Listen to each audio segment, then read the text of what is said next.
बिहार में विधानसभा चुनाव होने वाला है। उस विधानसभा के चुनाव में एक नया नारा आया है कि अब की बार आप अपने बच्चों के लिए वोट दो। अब तक इसका उल्टा होता था। हर नेता हर नेता अपने बच्चों के लिए वोट मांगते थे। हर नेता की एक ही इच्छा था, हमारा लड़का पॉलिटिक्स में लॉन्च करे।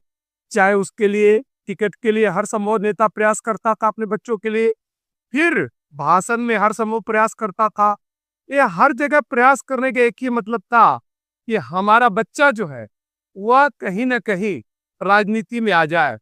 इसी को देखते हुए हम कह रहे हैं कि अब की बार आपको अपने बच्चों के लिए वोट देना है।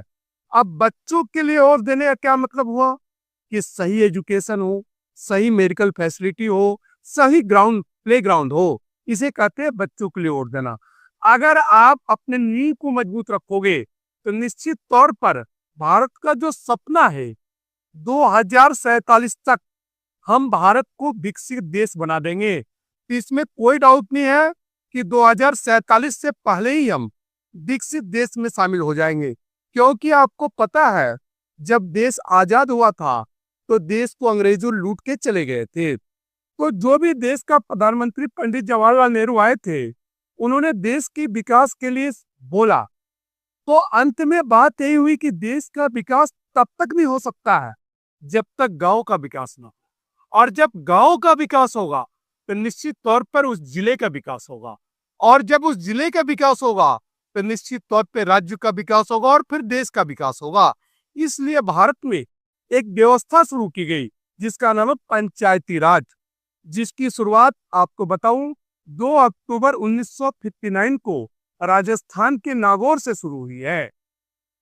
और इस पंचायत में क्या होता है कि ग्रामीण स्तर का विकास होता है और उसके बाद सब कुछ अपने आप आगे बढ़ता रहता है।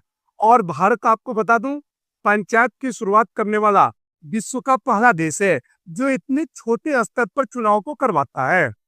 अब इस चुनाव से इसको इसलिए जोड़ा जा रहा है कि अगर आपके बच्चों का फाउंडेशन सही होगा, अर्थात उनका हर तरफ से विकास होगा, चाहे मेंटली, चाहे फिजिकली, चाहे सोशली, तो निश्चित तौर पर एक अच्छे माहौल में उस देश का भी विकास होगा।